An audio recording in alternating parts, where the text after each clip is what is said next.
চাউল কী চাল বলেন তো? আমি বলবো আপনাদের, এই চালের নাম হচ্ছে কাউনের চাল।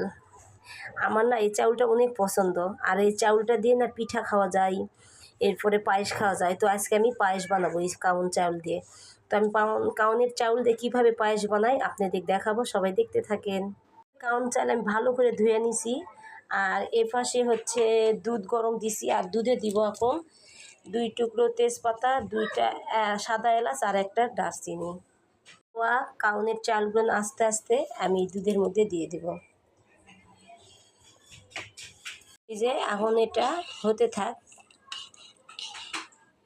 কতটুক চাউল দিছিলাম, ফুটে কত হয়ে গেছে না, অনেক হয়ে গেছে, ফুটে গেছে। এখন দিব স্বাদ মতো চিনি দিব, আপনারা যাই যেমন মিষ্টি খান তেমন মিষ্টি দিবেন। তো মিষ্টির স্বাদ বাড়ানোর জন্য আমি একটু দিয়ে দিলাম লবণ। আমার কাউনের চালের পায়েস, ক্ষীর যেটাই বলেন, রান্না হয়ে গেছে, কমপ্লিট।